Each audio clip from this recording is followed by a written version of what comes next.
Robert Herrmann n'étant pas là pour présider, j'ai trouvé que convoquer Lao Tse pour parrainer cette séance pouvait être intéressant. Or, on fait dire beaucoup de choses à Lao Tse, c'est assez commode, mais bon, il semble qu'il ait dit des choses subtiles. Ma maison, ce n'est pas le toit, ce n'est pas les murs, ce n'est pas le sol, c'est le vide entre les éléments, parce que c'est dans ce vide que j'habite. C'est une vision assez alternative de l'urbanisme. Et c'est une vision, me semble-t-il, que dans les agences d'urbanisme, on peut assez bien partager. C'est l'idée que finalement la ville, c'est certes un peu ce qui se construit, 1% par an, hein, mais que c'est aussi et surtout ce qui existe, et puis c'est aussi et surtout les fonctionnements de la ville. Et dans ces fonctionnements de la ville, eh ben, il y a ce qu'il y a entre ce qui est construit. Alors on l'appelle vide pour faire vide, évidemment c'est pas du vide, c'est rempli de plein de choses, mais c'est à cela que l'on va s'intéresser ce soir, et je voudrais vraiment vous sensibiliser là-dessus, parce que c'est une vraie difficulté des urbanistes que d'attirer l'attention, y compris des élus, sur ce vide apparent. Parce que on dit souvent, voilà, quand il n'y a pas de ruban à couper pour inaugurer, la visibilité de l'action publique n'est pas là. Et c'est important aussi que l'action publique soit visible. Bon. Et pour autant, quand vous allez vous balader, vous revenez d'une ville que vous ne connaissiez pas. Certes, vous allez peut-être citer quelques bâtiments, mais vous allez aussi dire qu'il y avait un paysage urbain étonnant parce qu'il y avait une trame viaire particulière que vous ne connaissiez pas. Vous allez dire peut-être qu'il y avait des espaces publics avec des usages particuliers. Vous allez parler de la manière dont le sol était constitué. Vous allez mobiliser vos 5 sens pour finalement transmettre une ambiance urbaine. Et cette ambiance urbaine, eh ben, elle est beaucoup dans ce vide. Voilà pourquoi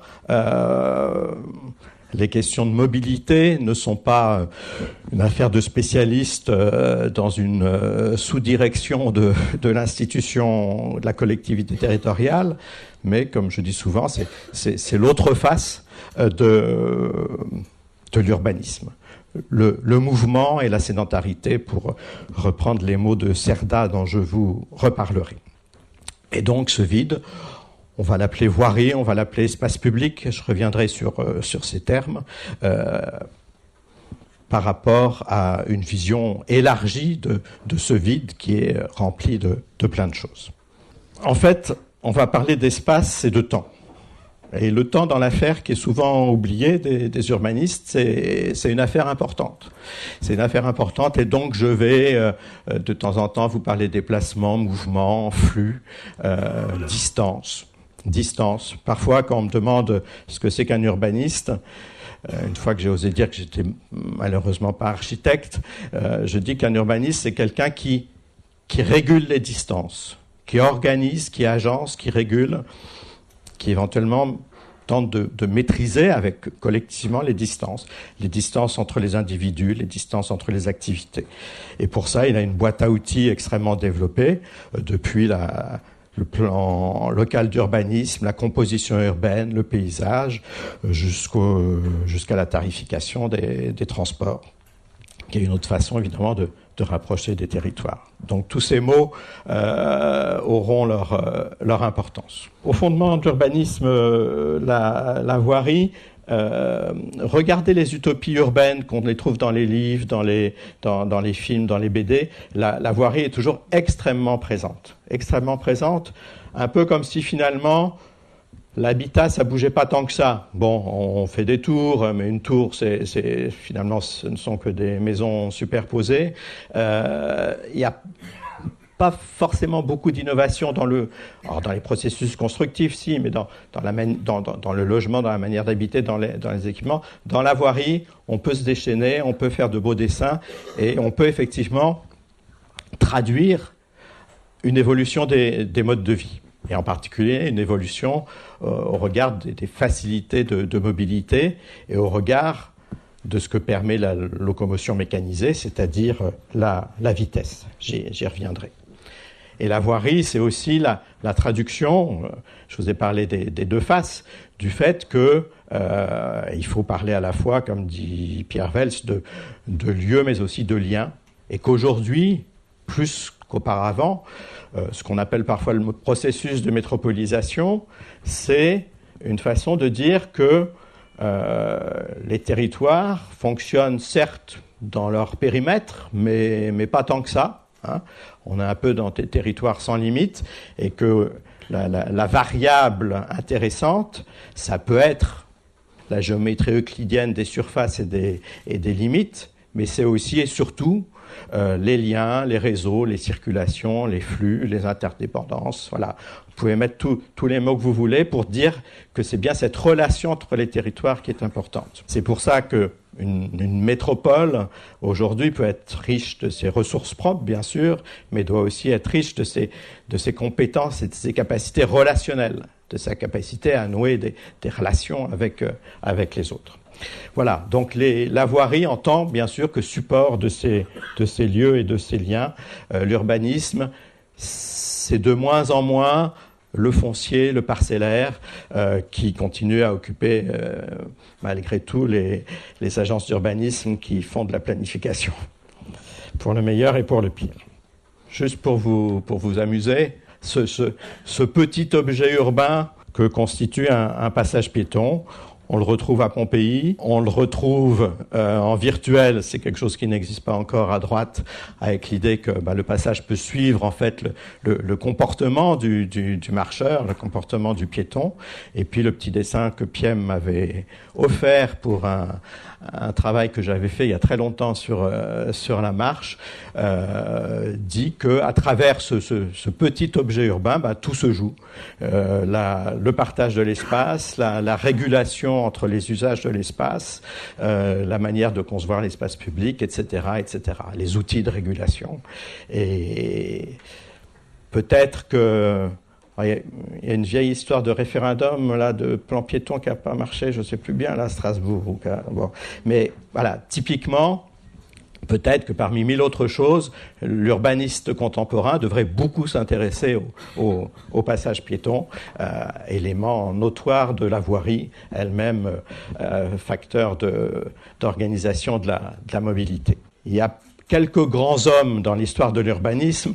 Il y en a un qui est essentiel pour notre échange de ce soir, c'est Cerda. Alors, Cerda, c'est quelqu'un de très intéressant, je ne vais pas vous en parler plus que ça. Donc, en 1859, Cerda fait le plan d'extension de Barcelone. Et c'est quelqu'un qui va fonder la théorie générale de l'urbanisation, qu'il a écrit quelques années plus tard, ça doit être 1867, et il dit, l'urbanisme, la ville, c'est, on va dire, de la sédentarité du séjour, et ce qu'il appelle, il invente ce mot de la vialité. La vialité, c'est-à-dire ce qui a à voir avec la voirie, la mobilité. Et donc, il pose en principe, en postulat, cette dualité séjour-mouvement.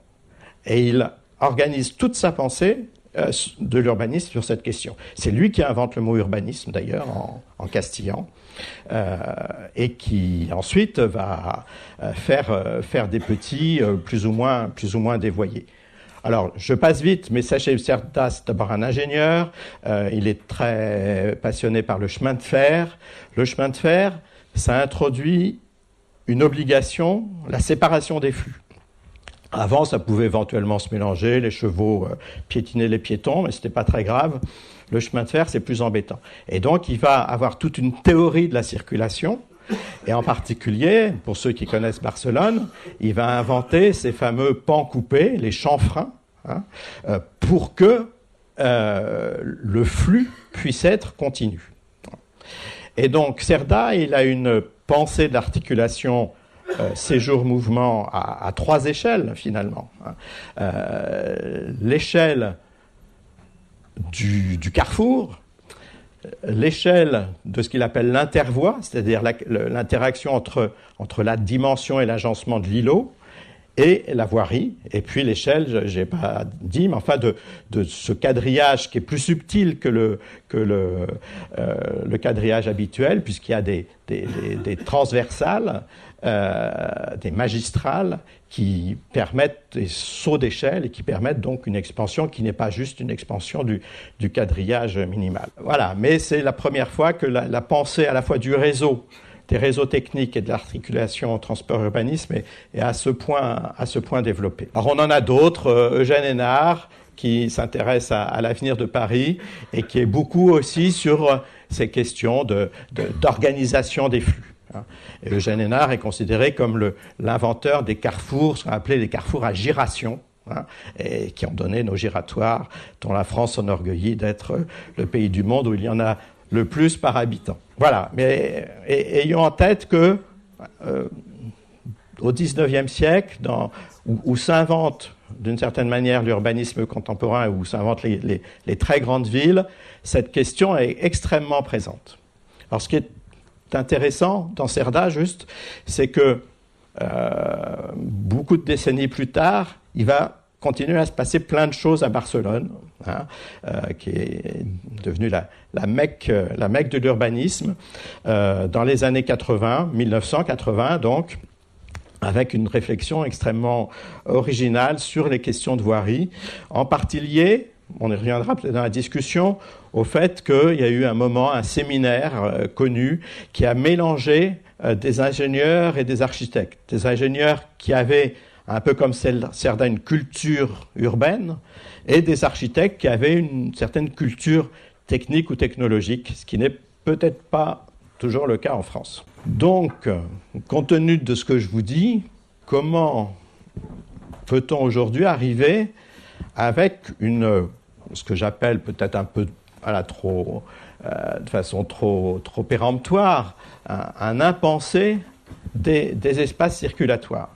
En tout cas, le fait que, d'une certaine manière, il n'y a pas grand monde qui s'intéresse à ces questions, sauf quand il y a un grand projet, en marge du grand projet, mais en tant que projet propre, qu'il s'agisse de l'extraordinaire ou de l'ordinaire, c'est pas extrêmement mobilisateur. Probablement, pour des raisons un peu structurelles que je vais vous expliquer, mais probablement aussi parce que là, on est dans la routine, on est dans la routine de la répétition, et qu'on ne se donne pas la peine, parce qu'on considère que les enjeux ne sont pas assez forts, pour revoir les modèles de pensée sur ces sujets. Alors, cette impensée des espaces circulatoires, moi j'ai une analyse que je vais essayer de vous faire partager. Il me semble qu'il y a d'abord cette grande question de l'automobile, qui pèse lourdement dans nos débats. Et qu'on a un peu jeté dans la même eau du bain la critique de ce qu'on appelle le mouvement moderne, qui a donné Le Corbusier, et c'est lui qui fait ces petits schémas pour montrer comment la vitesse détermine la métrique finalement du parcellaire. Donc critique du mouvement moderne, qui magnifie l'automobile, qui en fait qui fétichise comme symbole du modernisme l'automobile, et puis ce qu'on retrouve dans le paysage artistique, avec aussi une mise en image de la vitesse. Et tout ce mouvement important, avec ses dérives et ses apports, va être extrêmement critiqué. Si on considère que les grands ensembles sont un sous-produit de ce mouvement, si on considère aussi que ce moment où on dit qu'il faut arrêter l'adaptation de la ville à l'automobile est le marqueur de cette critique. Je vous resitue, pour les plus jeunes, les dates importantes. 1968, Alfred Sauvy, économiste, démographe, qui sort Les 4 roues de la fortune, une critique virulente de l'automobile. René Dumont, premier candidat écologiste. La voiture, ça pue, ça pollue et ça rend con. Voilà. Hein, donc, 1974, Giscard d'Estaing devient président de la République et arrête le projet de radial Vercingétorix dans Paris, qui aurait été une autoroute urbaine dans Paris. Pour autant, et là, je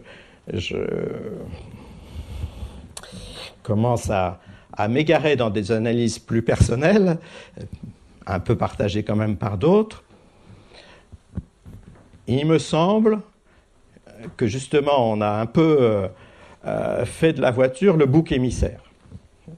On a fait de la voiture le bouc émissaire parce que l'essentiel des techniques circulatoires que l'on fait concerner par l'automobile, que l'on affecte à l'automobile, est antérieur à l'automobile.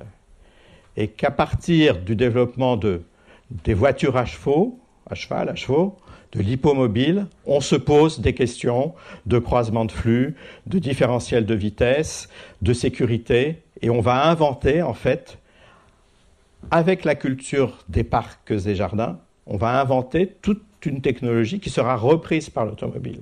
Alors, reprise, développée, etc.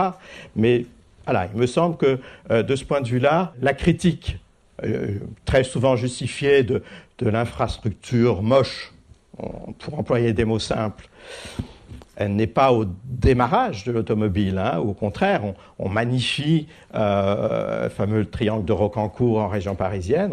On magnifie un équipement qui a son intérêt. Hein. Celui-là aussi, d'ailleurs, surtout de nuit, c'est plus joli. Donc, critique des infrastructures. Critique aussi de ce fameux étalement urbain. Hein. Vous connaissez la fameuse couverture de Télérama sur Halte à la France moche. Hein, la France moche, c'est la France des périphéries, des grandes surfaces, des entrées de ville tapageuses. Pour autant, on démontre assez facilement que ces infrastructures, on les trouve ailleurs. On les trouve à Central Park, à New York. On trouve des dénivelés. On trouve ce genre de choses, comme vous voyez à gauche. On trouve en tout cas la préoccupation de la séparation des flux. Il y a un fil rouge implicite là dans toute cette affaire, c'est ces fameux flux. Est-ce qu'on les fait cohabiter? Est-ce qu'on les sépare? Est-ce qu'on les fait se croiser de temps en temps? Est-ce qu'on les maîtrise? Est-ce qu'on accepte qu'il y ait des ruptures? Ou est-ce qu'on favorise au contraire leur continuité? L'automobile, on dit souvent que c'est elle qui a provoqué l'étalement urbain. Il y a des tas de pays qui ont autant d'automobiles que nous et qui n'ont pas d'étalement urbain. L'étalement urbain, c'est le prêt à taux zéro, c'est les commissions départementales d'aménagement commercial qui acceptent des hypermarchés, c'est des modes de vie, c'est l'attirance des Français pour la maison individuelle, c'est en tout cas largement multifactoriel. Voilà, que la voiture amplifie, etc. Évidemment, si je puis dire. Mais il n'y a pas de relation directe par rapport à ça. Mon propos n'est pas du tout et justement c'est pour ça que j'ai fait mon commentaire préalable, d'être pour ou contre la voiture, etc. C'est plutôt d'essayer de comprendre qu'est-ce qui fabrique les voiries contemporaines. Et donc les tramways de Los Angeles étalent Los Angeles à la fin du 19e siècle, comme ils ont créé la région parisienne au même moment. Finalement, l'étalement, c'est la vitesse qu'ils fabriquent. C'est parce qu'avec l'heure que vous consacrez chaque jour à vos déplacements, vous pouvez aller plus loin. Donc vous en profitez. Au lieu de rester chez vous à vous occuper de vos familles, vous en profitez pour habiter plus loin. Et oui, je sais, c'est difficile à entendre, mais c'est comme ça que ça se passe. Pour avoir une formule un peu lapidaire, les gains de vitesse ne font pas gagner du temps, ils font gagner de l'espace. Ce qu'on comprend assez bien une fois qu'on regarde les comportements des individus là-dessus. le mot sont trop forts, mais enfin cette diabolisation de la voiture, pour faire vite, hein. Et surtout le côté bouc émissaire qui lui est conféré va, d'une certaine manière, occulter la question des réseaux viaires, de leur évolution et de la manière dont on les utilise, au profit d'un discours très fort et très légitime sur l'espace public. Anne l'a bien dit à propos du tramway, c'est pareil à Bordeaux. Avant, les Bordelais restaient chez eux, maintenant ils traînent sur les terrasses et ils trouvent que leur ville est belle et presque même qu'il fait beau alors que c'est pas vrai, etc. Alors, l'espace public, c'est aussi les villes étudiantes, hein, qui ont cette animation de l'espace public. Il y a plein de choses là-dessus. Mais finalement, ça revient à retrouver une séparation, mais là qui n'est pas heureuse, me semble-t-il, des choses, où on crée un espace public pour le séjour, mais pas pour la circulation. Alors quand je dis à Alain Juppé, ça serait bien qu'on s'occupe plus des piétons, parce qu'à Bordeaux, on ne marche pas beaucoup. Il me dit, ben non, mais regardez, sur les quais, la rue Sainte-Catherine, la rue piétonne la plus longue de France. Voilà, comme je suis poli, je m'arrête là dans la discussion. Mais je peux lui dire aussi, ben oui, mais vous savez, sur les quais, on vient se promener. On vient en voiture, se promener. Puis la rue Sainte-Catherine, on fait du shopping. On ne se déplace pas au sens où on ne va pas d'un point à un autre pour un motif spécifique. Donc on n'est pas dans l'économie générale du système de déplacement. Voilà. C'est un peu ce qui se passe dans les zones piétonnes, finalement. Comprenez-moi bien, ce n'est pas une critique sur le fait que c'est formidable de faire plus d'espace public. C'est plutôt, une précaution méthodologique de ne pas oublier que, certes, l'espace public, c'est bien, mais c'est encore mieux si on a de l'espace public et donc des réseaux viaires qui servent aussi à se déplacer et à circuler et à aller d'un point à un autre.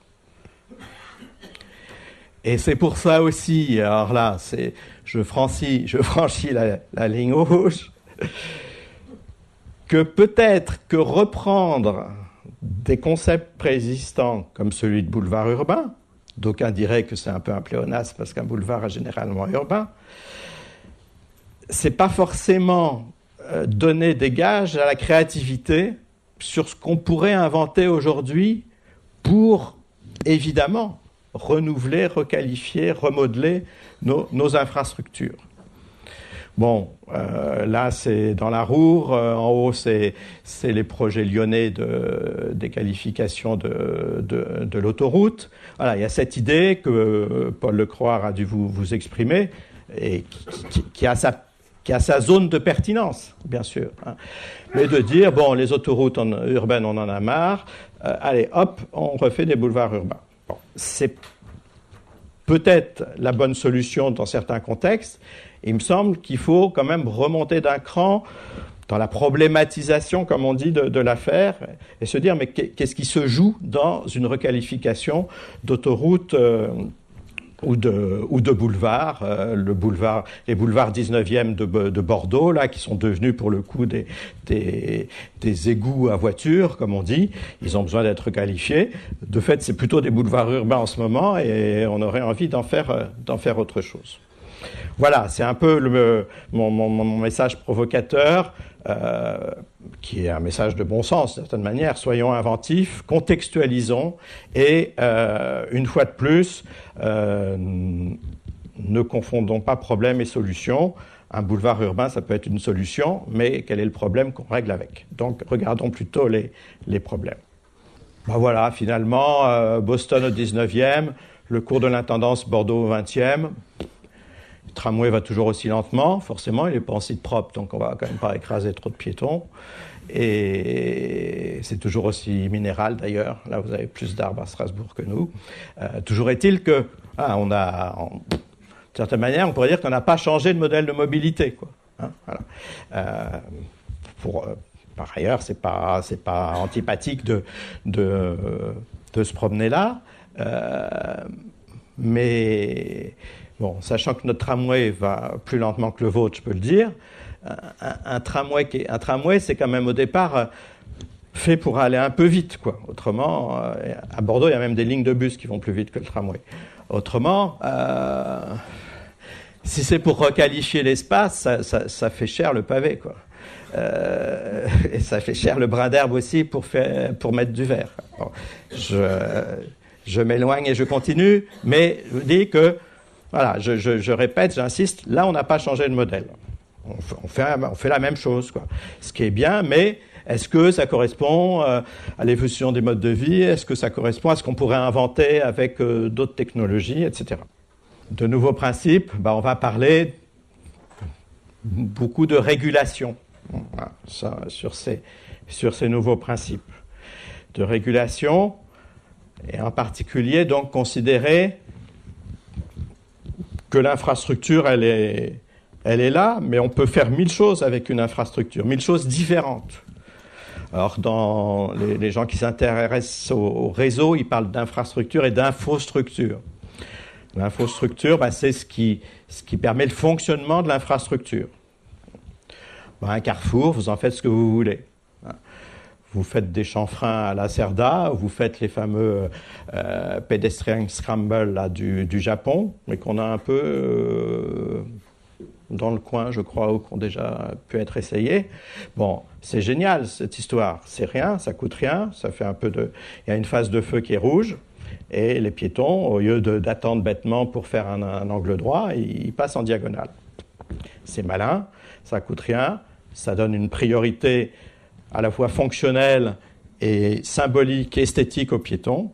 Et on n'a évidemment pas changé l'infrastructure. Bon, de façon plus anecdotique, là, déjà les piétons et les cyclistes, ils se rentrent dedans, mais parfois c'est les piétons sans smartphone et les piétons avec smartphone qui se rentrent dedans. Et donc, je crois que c'est en Corée, donc vous voyez, ils ont fait une file pour les piétons avec smartphone. C'est à la fois stupide et finalement assez malin, parce que de fait, des piétons avec smartphone, on s'en prend quand même pas mal quand on est sur le trottoir. Voilà. Pour s'amuser, là c'est devant Matignon, en bas à droite. Un piéton il passe pas sur le trottoir devant Matignon. Et puis là, à l'inverse, si je peux dire, mais c'est intéressant aussi, c'est de dire les vélos, ils peuvent avoir une infrastructure comme les autres. Voilà. Projet à Londres. Mais en tout cas, donc le premier message, c'est bien cette idée que dans les nouveaux principes, on peut sans doute regarder un peu plus les marges de manœuvre qui coûtent pas cher, ce qui est quand même important aujourd'hui, et qui peuvent effectivement rapporter gros dans l'évolution des comportements. Alors évidemment, il faut en parler à l'État, il faut revoir les normes, tout ça, c'est compliqué. Mais on est dans l'innovation organisationnelle, finalement. Et souvent, les innovations organisationnelles, c'est ce qui fait marcher le monde, en particulier le monde des transports. Dans les transports, note de bas de page, les innovations des 30 dernières années, c'est pas Concorde. C'est pas Concorde, c'est EasyJet et les low cost. C'est un modèle économique. C'est pas de la technologie. Le renouveau des transports collectifs en France, fin des années 60, c'est finalement pas les véhicules type Aramis. C'est pas la haute technologie. On a réinventé le tramway, enfin il ressemble quand même pas mal au tramway d'avant, et puis on a inventé surtout le versement transport, qui a donné beaucoup d'argent pour les autorités organisatrices de transport. Et le plus bel exemple, je trouve, alors non, je ne vais pas parler des questions de sécurité routière, parce que l'histoire du 80 à l'heure est dangereuse, cette fameuse mondialisation. La mondialisation, c'est les porte-containers. Les containers, c'est un type qui se dit à un moment, toutes ces boîtes-là, elles ont toutes des dimensions différentes, ça serait pas mal si on les standardisait. Voilà. Il faut peut-être avoir fait Polytechnique pour trouver l'idée, mais elle est simple, et c'est de l'organisation.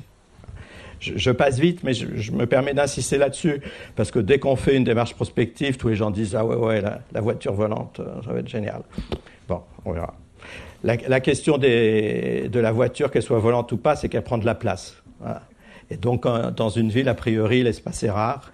Et si l'espace est rare, même si on augmente un peu l'espace en faisant quelques couches supplémentaires, ça change pas grand-chose. Alors ça, c'est un vrai débat. Ces infrastructures moches, qu'est-ce qu'on en fait? Qu'est-ce qu'on en fait? Alors là, je me souviens plus du terme brésilien que je maîtrise pas bien. C'est à Sao Paulo, dans les années 70. Son petit nom, là, cette infrastructure, c'est le ver de terre. Hein, le grand ver de terre de São Paulo. Bon. Pour le moment, alors, il y a eu des changements de municipalité à São Paulo, c'est un peu compliqué, mais enfin, voilà, l'idée, en gros, ça a commencé par, le samedi après-midi et le dimanche, on ferme la voie et on pique-nique dessus et on met des piscines, des tables de jeu, on se réapproprie, comme on dit, l'infrastructure. L'infrastructure, elle reste ce qu'elle est. Mais est-ce que c'est gênant finalement? Est-ce que c'est bon? Ça serait peut-être un peu plus sympathique, j'ose pas dire sur les Champs-Élysées, parce que je pense que ça le serait moins, parce qu'il y a plus de bruit, de poussière et de monde. Et puis alors je ne sais pas comment on peut dire, on verdit l'infrastructure, on en fait une infrastructure qui reçoit d'une manière ou d'une autre des plantations. C'est une vraie question. Voilà, jusqu'où on peut aller dans l'acceptation d'une forme qui peut apparaître antipathique, dès lors qu'on modifie totalement ses fonctions. Voilà. On garde la forme, mais on change les fonctions. Dans l'histoire des réseaux, ça se passe souvent. Regardez une ligne à haute tension, vous allez souvent découvrir qu'elle est sur une voie romaine. C'est bizarre a priori, mais en fait c'est parce que des infrastructures linéaires, on n'en a pas beaucoup. Donc quand on en a, il faut les garder. Il faut pas en faire autre chose. Enfin, si, on peut en faire autre chose, mais le linéaire de l'infrastructure, il faut le garder. Façon High Line à New York, qui est l'exemple emblématique de cette requalification d'une infrastructure qu'on ne modifie pas. On aurait pu la mettre à bas, hein, la High Line, mais qu'on recycle pour le coup. Hein. Voilà, j'insiste là-dessus parce que là, c'est évidemment des vrais choix. Hein. Peut-être que parfois il faut détruire, peut-être qu'il faut, voilà, comme l'exemple en Corée du Sud, mais peut-être aussi, ou en tout cas dans une première étape, on peut tenter cette transformation radicale de l'usage de l'infrastructure tout en conservant, grosso modo, sa structure. Donc ça, c'est, me semble-t-il, quand même des choses dont on n'a pas trop l'habitude et qui permettent de faire des choix assez radicalement différents sur ces évolutions. Pour les spécialistes de l'affaire, il y a un géographe américain qui s'appelait Kevin Lynch et qui a écrit un bouquin connu sur la perception de l'espace, qui mettait en avant le rôle des infrastructures, en particulier dans la perception de l'espace. Et Lynch était beaucoup sur cette idée que on pouvait tout à fait conserver les formes de ces infrastructures linéaires dès lors qu'on en changeait les fonctions. Voilà, donc on a dans notre boîte à outils pour faire évoluer ces infrastructures, les capacités d'outils légers, hein, qui transforment ou qui peuvent transformer assez fondamentalement le fonctionnement et l'usage de ces infrastructures sans pour autant mettre tout à bas. Et puis je passe sur cette théorisation géniale sur les 4 âges de la mobilité pour dire que ce dernier âge, ce que j'appelle moi le dernier âge de la mobilité, c'est cette question du rythme, des temporalités, des rythmes urbains qu'on ne prend absolument pas en compte. Alors, il y a quelques chercheurs ou des gens comme Thierry Pacaud qui plaident pour le chrono-aménagement depuis très longtemps. On a du mal. Alors peut-être justement parce que les urbanistes ils sont attachés quand même à la matérialité de l'espace et du sol, mais on se dit bien quand même qu'il y a quelque chose d'important à faire avec ça, puisque les pointes de trafic elles restent là, même si elles s'étalent un peu, puisqu'on a quand même grosso modo, on peut dire de plus en plus de marge de manœuvre sur la manière d'organiser son temps. C'est pas vrai pour tout le monde. Il y a des gens qui ont des temps très contraints, mais il y en a qui ont des marges de manœuvre. Qu'à force de dire que le télétravail en France, ça marche pas, il va finir quand même par se développer un peu. Grève aidant, les grèves des transports sont toujours des moments extrêmement importants, si je puis dire, pas pour ce à quoi elles devraient servir sans doute, mais pour les évolutions de comportement. Les grèves, ça sert à découvrir le covoiturage pour ceux qui ne l'ont pas fait, à marcher pour ceux qui pensaient qu'ils habitaient loin de leur travail alors que c'est pas vrai. Voilà. Et toujours est-il donc que cette question du rythme, des temporalités, me semble, et de la réintégration de la dimension temps, pour faire vite, dans non seulement la compréhension, mais aussi l'intervention sur les espaces urbains et les agencements territoriaux, me semble tout à fait capital. Et de ce point de vue-là, si je résume rapidement l'affaire, avec en bas à gauche le pont de Pierre à Bordeaux qui a été il y a quelques mois interdit à la circulation automobile, et avec en haut à droite, je crois que c'est à Strasbourg, c'est Eiffage qui avait fait un petit travail, mais théorique, conceptuel, pour mettre en évidence ce que pourrait être ce qu'ils appellent une rue nue. Alors une rue nue, c'est voilà, un espace sans rien, et puis il y a plein de petites loupiottes dans tous les sens, et on peut finalement avoir une répartition de l'espace et des flux différentes suivant les moments de la journée. Voilà. Donc tout ça pour dire que ces nouveaux principes pour inventer ou réinventer une voirie, ça va toujours un peu dans le même sens, hein. Réversibilité, progressivité. La rocade de Bordeaux, elle fait 44 km. Bon, on ne va pas la transformer en 4 ans. Les quais, ils faisaient 4 km, 5 km. Oui, ça peut faire un projet en tant que tel avec des infrastructures un peu longues et un peu coûteuses, c'est beaucoup plus compliqué. Donc l'idée de progressivité est intéressante. Elle est intéressante parce que peut permettre aussi de se caler par rapport à l'évolution des comportements. C'est quelque chose qu'on ne sait pas bien faire collectivement, c'est gérer les transitions. Vous dites aux gens, on vous a fait un beau réseau de tramway, prenez le tramway, on vous supprime votre stationnement. Mais ils disent, bah oui, mais moi, il me faut du temps pour faire évoluer. Donc il y a un moment de transition où les gens n'ont pas encore pris le tramway, ou ils ont encore une voiture. Je prends un exemple simpliste, mais et on est bien dans une situation transitoire qui mérite une gestion spécifique. Voilà. Et pour ça, il faut le fameux horizon, la vision stratégique qui permettra plus ou moins aux gens de comprendre que s'il se passe telle chose, c'est pour aller un peu plus loin sur un certain modèle. Donc progressivité, réversibilité, c'est très compliqué la réversibilité. C'est la même chose pour les politiques publiques. En France, on ne sait pas évaluer, on ne sait pas tester les politiques publiques. Le projet urbain, c'est un peu pareil. Si on est sur des aménagements un peu low cost, pour le coup, on peut se permettre aussi cette réversibilité qui autorise des apprentissages, qui autorise de revenir en arrière, qui autorise l'évaluation. Polyvalence, multimodalité, c'est le principe de base, si je puis dire, de cette voirie réinventée. Elle accepte tous les modes de transport parce qu'ils ont tous à un moment leur pertinence, suivant les motifs, suivant les heures de la journée, suivant l'usage qui en est fait. Et la polyvalence au sens où on retrouve Cerda qui fait de la voirie non seulement un espace de circulation, mais un espace où on trouve aussi des services publics, où on gère la riverainteté, pour faire vite.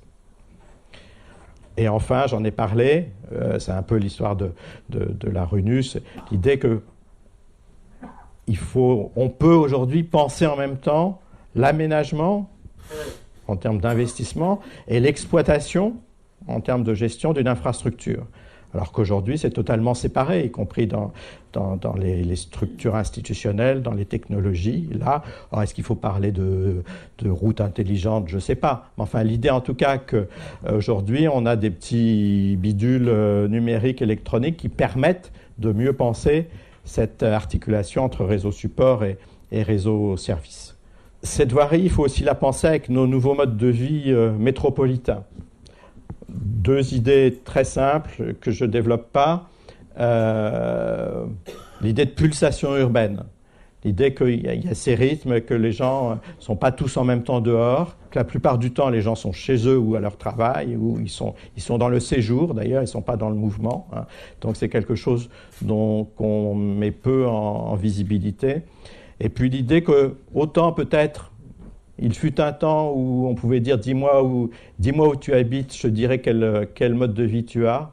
Aujourd'hui, ce n'est pas vrai. Dis-moi qui tu habites. Tu peux habiter dans le périurbain et avoir des modes de vie et des pratiques de déplacement extrêmement différentes.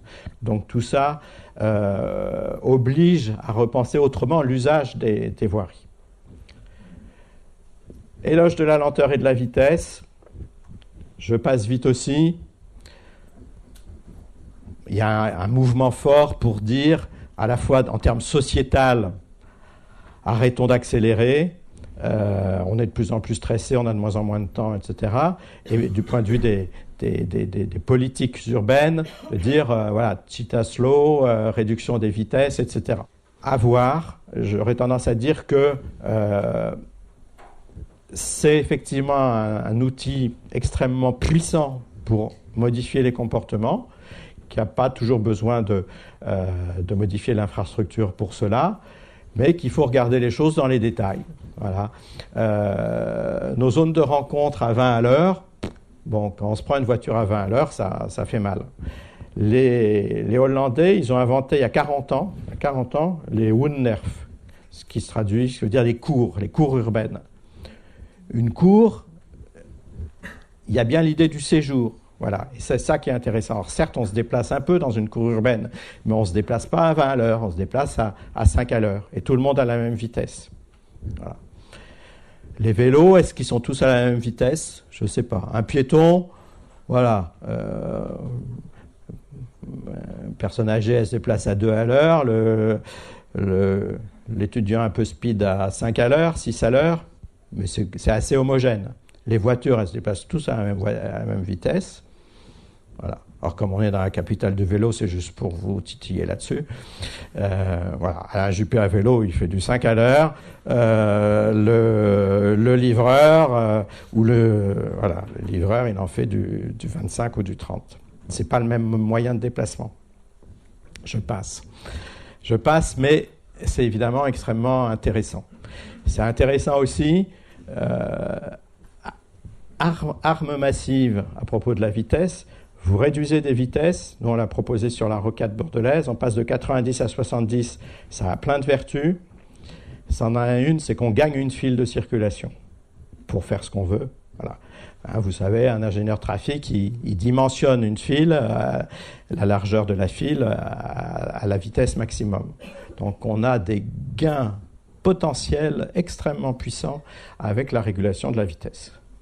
Outre, comme vous le savez peut-être, que c'est pas en allant le plus vite qu'on a la capacité la plus importante, mais c'est en allant à peu près à 70 à l'heure.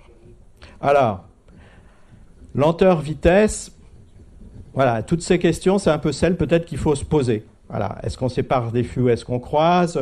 Est-ce que, comme à Bordeaux, on fait l'identité du réseau de tramway avec des stations de tramway qui se ressemblent toutes un peu bêtement, ou bien est-ce qu'on fait des stations qui sont chacune contextualisées par rapport à leur localisation?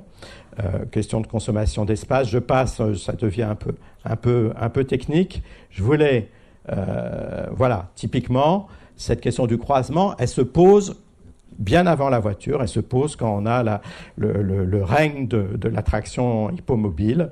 Est-ce qu'on se fait écraser par les voitures ou bien est-ce qu'on invente des croisements? Ce qui me permet de vous rappeler avec un de mes auteurs préférés qui aime bien les urbanistes, Georges Perec, vivre c'est passer d'un espace à un autre en essayant le plus possible de ne pas se cogner. Alors pas se cogner, peut-être, mais un peu quand même. C'est pas mal aussi dans une ville de croiser. Voilà, c'est un vrai sujet, évidemment. Si on considère qu'on a inventé les villes pour qu'il y ait des interactions entre les individus, cette interaction entre les individus, elle se passe bien essentiellement entre des individus qui ne se connaissent pas ou qui se connaissent peu, ou dans l'anonymat. Elle se passe bien dans l'espace public et se cogner un peu de temps en temps au sens symbolique du terme, ça peut être pas mal plutôt que d'être chacun dans sa case ou dans sa file. Donc ça, c'est un vrai sujet. Les gammes, c'est intéressant, grandes allées métropolitaines. Alors, on a inventé l'expression, comme on est un peu... Comme on voulait s'amuser un peu, on a même déposé le terme, mais que nous prêtons volontiers à d'autres. Qu'est-ce qu'il y avait dans cette idée de gamme? Il y avait l'idée qu'il fallait innover, qu'il fallait dire on ne va pas refaire des boulevards urbains, voilà, on fait quelque chose de nouveau. On fait quelque chose de nouveau. Les grandes allées métropolitaines. Alors, ça vient de notre Grenelle des mobilités à nous, dont je ne vous parle pas plus que ça, mais qui à un moment a dit il faut changer d'échelle, comme vous le faites aussi. Il faut sortir de la métropole au sens institutionnel. Il faut être plutôt sur l'aire métropolitaine, sur la région urbaine. Voilà. Donc l'idée de changer d'échelle. L'idée aussi... pour des raisons que je pourrais vous expliquer trop longuement, que aller lentement, parfois c'était pas gênant, c'était bien, mais aller vite de temps en temps, que ça soit par n'importe quel mode de transport, ça pouvait être intéressant aussi. Et donc il pouvait être intéressant et important d'inventer des voiries qui permettaient cette cohabitation du lent et du rapide. Et donc, une gamme, c'est passer du truc qu'il y a au milieu à quelque chose qui emprunterait, mais vous voyez, il faut l'inventer. Alors en haut à gauche, on voit bien qu'il y a un bus qui va vite et qui va sans doute plus vite que les voitures. En bas à gauche, on voit bien que peut y avoir une sorte de réseau express vélo qui permettra au vélo de ne pas écraser trop de piétons. Il y a pas mal de verre dans tout ça. Il y a, c'est pas forcément la meilleure image, mais les parcours à l'américaine qui magnifient le paysage, qui font du paysage un décor magnifique pour la route et qui font de l'automobiliste un spectateur du paysage. Et les grandes allées métropolitaines, c'est un peu tout ça. Donc c'est polyvalent, bien sûr. Donc on a le séjour et mouvement, comme Cerda. Ouais, vous avez compris qu'on se prenait un peu pour Cerda à Bordeaux. C'est une allée, on ne sait pas trop ce que c'est. Une rue, une route. En tout cas, ça a le bon goût de pouvoir être à la fois du côté de la métropole et du côté du département. Et puis peut-être aussi d'être dans ce fameux périurbain qui n'intéresse pas grand monde et qui abrite pourtant le tiers de la population française. Réseau à large maille, donc l'idée de métropolitain. Et puis cette idée dont je vous ai parlé de chrono-aménagement, de mobilisation de ces idées de rythme et de temporalité. Voilà, donc on a beaucoup travaillé là-dessus. Il faut trouver des manières un peu astucieuses de les mettre en scène, de diagnostiquer l'articulation entre la voie et les rives. Je passe, c'est un peu des astuces de techniciens. Et aujourd'hui, on en est donc à avoir une sorte de mode d'emploi pour que, en différentes configurations techniques et politiques, les acteurs techniques puissent se saisir de cette notion et commencer à appliquer en fonction des opportunités. Voilà. Et alors, parmi le mode d'emploi, il y a la question des traversées pour les piétons, il y a la question des sites propres réversibles, voilà. Ce qui me fait penser que, par rapport à ce que je disais un peu sur la nouvelle façon de faire de la voirie, votre rue pour les enfants, là, que j'ai aperçue, c'est ça. La rue, on ne l'a pas changée, on a mis trois pots de peinture et 4 palettes, et c'est autre chose. Voilà. Alors, les grandes allées métropolitaines, c'est pour de vrai, je ne vous raconte pas des histoires. Voilà, il y en a qui sont inscrites, donc je vous dis, on les a pas encore inaugurées, mais on progresse, on avance. Deux autres projets, 1 minute chacun. Ça, c'est pour vous faire croire qu'il n'y a jamais de congestion sur la rocade bordelaise. On a des boulevards 19e, enfin on a des cours 18e, des boulevards 19e et une rocade 20e. Voilà. Et donc on s'est intéressé aux deux. Un peu dans le même esprit, il faut qu'ils évoluent. Les boulevards qui ont été de hauts lieux de l'espace public bordelais, où il y avait aussi plein de commerces, plein d'équipements sur les barrières, on appelle ça les barrières à Bordeaux, sur les portes, et donc qui doivent retrouver cette fonction d'espace public tout en conservant d'une manière ou d'une autre une fonction circulatoire qu'ils n'avaient pas. Et puis la rocade, qui, comme toutes les rocades de France, la plupart a été inventée pour du trafic de transit et qui aujourd'hui est essentiellement utilisée pour du trafic local et donc dont on peut imaginer qu'elle puisse avoir d'autres fonctions et qu'elle puisse se retourner sur ses rives. Donc on a beaucoup travaillé sur les deux aspects, mais un peu dans le même esprit. Premier esprit, une rocade ou un boulevard, c'est pas fait pour tourner en rond. Il y a des tronçons qui ont leur identité. La circularité de l'infrastructure n'est pas forcément à utiliser comme variable de conception. Deuxième idée, c'est votre rue, hein. On fait du modulable, on casse les linéarités. On fait de la polyvalence, comme à Barcelone, avec un couloir bus qui sert de stationnement la nuit, etc., hein, dans un espace très contraint, hein, où donc il faut superposer d'une certaine manière les fonctions. Et puis, alors ça, je me permets de rester un moment là-dessus. Le boulevard, il fait une dizaine de kilomètres. On ne peut pas le faire d'un seul coup. On le fait progressivement, mais on le fait progressivement avec des étapes. Bon, alors là, on est dans le fantasme de l'agence d'urbanisme, hein, même si nos grands élus ont trouvé ça intéressant. On aménage au rythme de l'évolution du système de déplacement. C'est-à-dire que le boulevard, là, qui est un axe majeur, on n'arrête pas tout et on n'enlève même pas une file. On enlève du stationnement, on réduit la largeur des voies, ça nous permet de gagner une file pour les piétons, grosso modo. On garde les fils d'eau pour que ça ne coûte pas trop cher. Bon, il y a mille petites astuces extrêmement intéressantes. Voilà. Et donc j'insiste là-dessus, sur ce phasage, on peut dire, mais ce n'est pas un phasage par tronçon, c'est un phasage par un aménagement qui progressivement va laisser de plus en plus de place aux piétons et au transport collectif. Voilà, et donc ensuite on fait, alors voilà, bon c'est classique, mais on est dans l'épaisseur là, on ne s'occupe pas juste du tuyau, on est bien dans l'épaisseur de la voie comme on sait le faire dans les agences d'urbanisme à Bordeaux comme à Strasbourg. La rocade, lieu méconnu, d'une certaine façon, puisque quand on est dessus, on ne voit rien. Donc on s'est amusé, comme beaucoup, à faire circuler des drones pour voir ce que les automobilistes ne voient pas. Et puis surtout, on a fait une exposition. Alors là, évidemment, les gens nous ont pris pour des techniciens bizarres. L'idée, c'était de faire passer le message que certes, Bordeaux, UNESCO, c'était sympa, les quais, c'était encore plus sympa, mais que finalement, les enjeux, ils étaient peut-être ailleurs. Et que pour les habitants métropolitains, la rocade, c'était le lieu où ils passaient du temps et où il y avait probablement le plus de choses à faire, compte tenu de cette évolution des fonctionnalités. Voilà.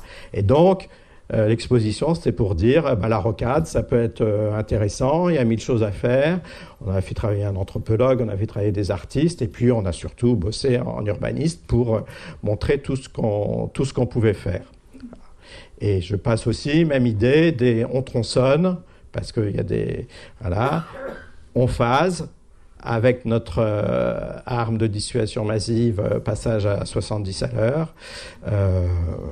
Voilà. En sachant que... Bon, il y a un contexte, chacun a son contexte. Nous, on a une fin de mise à 3 voies qui permet de négocier un certain nombre de choses. Rien n'est évident dans ce domaine, hein.